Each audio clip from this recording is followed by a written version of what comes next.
റസൂൽ എവിടെയെങ്കിലും പറഞ്ഞോ സല്ലല്ലാഹു അലൈഹി വസല്ലം? ഇല്ലെങ്കിൽ പിന്നെ വാദം അടിസ്ഥാനപരമായി തന്നെ അബദ്ധമല്ലേ? ആ വാദം അതുള്ള കാലത്തോളം മശായിഖന്മാരുമായി ബന്ധപ്പെടാൻ നമുക്ക് കഴിയുമോ? ഇത് നമ്മൾ നന്നായി ചിന്തിക്കുക, ചോദിക്കുക. ഞങ്ങളിപ്പോൾ എത്ര കാലമായി ഇപ്പം ഈ ക്ലിപ്പിട്ട് ചോദിക്കാൻ തുടങ്ങിയിന് ഏകാംഗ മശായിഖന്മാരെ കാലം കഴിഞ്ഞു എന്ന് എവിടെയാ പറഞ്ഞത്? ഇന്നുവരെ അതിൻ്റെ ദലീൽ കിട്ടിയിട്ടില്ല, തിരുത്തിയിട്ടുമില്ല, രണ്ടുമില്ല. അതങ്ങനെ തന്നെ നിലനിൽക്കുകയാണ്. വലിയ അബദ്ധം നിറഞ്ഞ ഈ വാദം. എന്നാൽ ആ പറഞ്ഞതിൽ അവർക്ക് പിടിച്ചു നിൽക്കാൻ കഴിഞ്ഞോ? അതുമാണല്ലോ നമ്മൾ ചിന്തിക്കുക. ഏത്? ഉലമാഇനെ പിന്തുടരണം. ഔലിയാക്കന്മാരെ ആ കാലൊക്കെ കഴിഞ്ഞുപോയി. ഉലമാഇന്റെ കാലമാണ്, സമസ്തയാണ് ശൈഖ്, അതുകൊണ്ട് ഉസ്താദുമാരെ അംഗീകരിക്കണം. ഇതല്ലേ ഇപ്പൊ പറഞ്ഞേ? ആ പറഞ്ഞതിൽ ഉറച്ചു നിൽക്കാൻ ഈ വാദം കൊണ്ടുവരുന്നവർക്ക് സാധിച്ചിട്ടുണ്ടോ? ഉണ്ടെങ്കിൽ സമസ്തയിൽ പിളർപ്പുണ്ടാവില്ല. 1989 സമസ്തയിൽ പിളർപ്പ് വന്നപ്പോൾ പുതുതായി ഉണ്ടാക്കിയ മുശാവറയുടെ പ്രസിഡന്റ് ആരായിരുന്നു? കണ്ണിയത്ത് ഉസ്താദ് അവറുകളായിരുന്നു. റഈസുൽ മുഹഖ്ഖീനായിരുന്നു അവർ. ആരായിരുന്നു? അവിഭക്ത സമസ്തയുടെ ജനറൽ സെക്രട്ടറി ശംസുൽ ഉലമാ ഇ.കെ. ഉസ്താദ് അവറുകൾ. ഈ രണ്ടുപേരുടെയും ശിഷ്യന്മാരായിരുന്നില്ലേ പുതുതായി ഉണ്ടാക്കിയ മുശാവറയിലെ എല്ലാവരും? എ.പി. ഉസ്താദ് അന്നത്തെ ജനറൽ സെക്രട്ടറി ആയിരുന്നു മുശാവറയുടെ.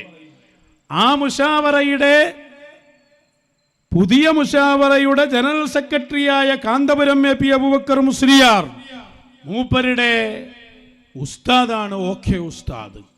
ആ ഓക്കെ ഉസ്താദിന്റെ ഉസ്താദാണ് ഇ.കെ. ഉസ്താദ്. കണ്ടില്ലേ നിങ്ങൾ?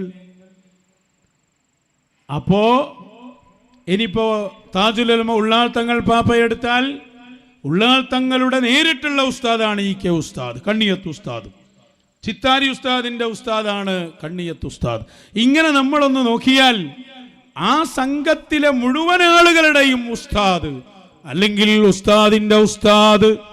അപ്പൊ ആ കാലത്ത് തന്നെ ഇവിടെ ഉസ്താദുമാരെ അംഗീകരിക്കണം എന്ന തിയറി നിങ്ങൾക്കുണ്ടെങ്കിൽ അന്ന് ഇ.കെ. ഉസ്താദിനെ അംഗീകരിച്ചാൽ പോരായിരുന്നോ? ഇ.കെ. ഉസ്താദിനെ അങ്ങോട്ട് സ്വീകരിച്ചാൽ പോരായിരുന്നോ? എന്നാൽ നമ്മളെ നാട്ടിലൊക്കെ എത്ര വലിയ അപകടങ്ങളിൽ നിന്ന് രക്ഷപ്പെടാൻ പറ്റും?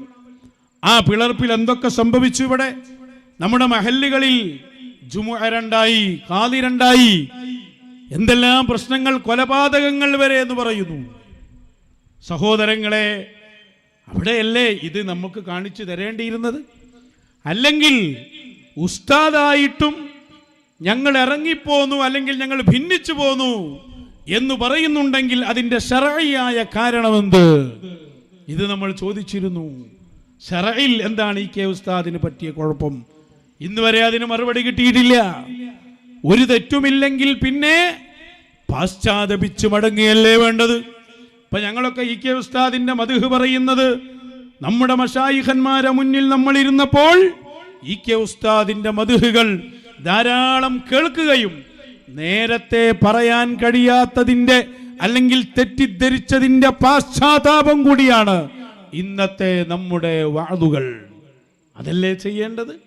അപ്പൊ ഞാൻ പറഞ്ഞു വന്നത്, ഈ പറഞ്ഞ സിദ്ധാന്തം അത് സ്വന്തം അനുഭവത്തിൽ വരെ കൊണ്ടു നടക്കാൻ അവർക്ക് കഴിഞ്ഞിട്ടുമില്ല. അപ്പൊ എല്ലാ നിലക്ക് നോക്കിയാലും ആ വാദം പൊളിവാണ്, അതിന് നിലനിൽപ്പില്ല. ഉലമാഇനെ പിൻപറ്റണമെന്ന് പറയുന്നവർ ഇവിടെ പിൻപറ്റേണ്ട ഉലമാക്കളിൽ ഒന്നാമത്തെ ആൾ അത് ശംസുൽ ഉലമ ഇ.കെ. ഉസ്താദാണ്. കാരണം ഇന്ന് നമ്മൾ പറയുന്ന പേരെന്താ? ശംസുൽ ഉലമാഇ എന്നാണ്.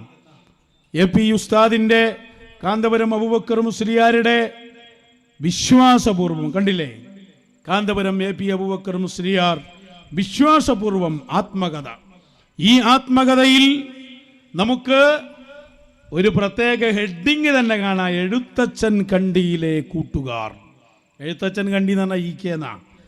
ഇ.കെ. ഉസ്താദിനെ ഇതിൽ വിശേഷിപ്പിക്കുന്നത് ശംസുൽ ഉലമ ഇ.കെ. അബൂബക്കർ മുസ്ലിയാർ എന്നാണ്.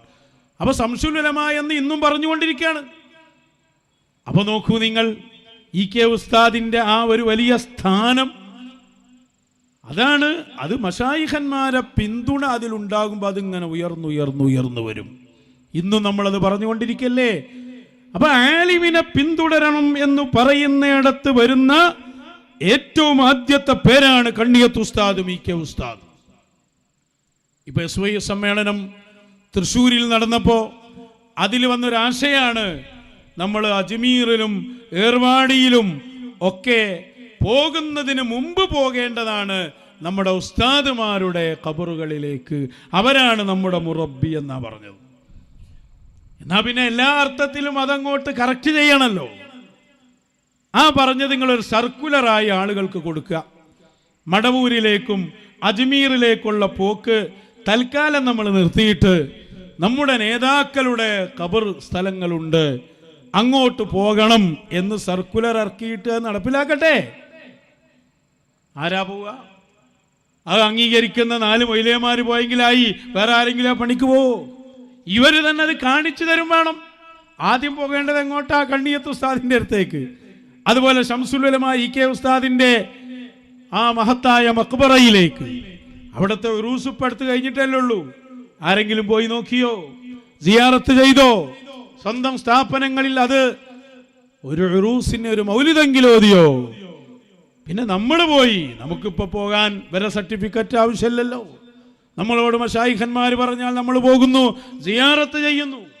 അപ്പൊ ഞാൻ പറഞ്ഞു വന്നതിന്റെ ചുരുക്കം, ഉലമായിനെ പിന്തുടരണം എന്നൊരു വാദം കേരളത്തിൽ കൊണ്ടുവരികയാണെങ്കിൽ അത് ശംസുൽ ഉലമയുടെ നിർദ്ദേശങ്ങളെയും അവരുടെ നിലപാടിനെയും പിന്തുടരണം.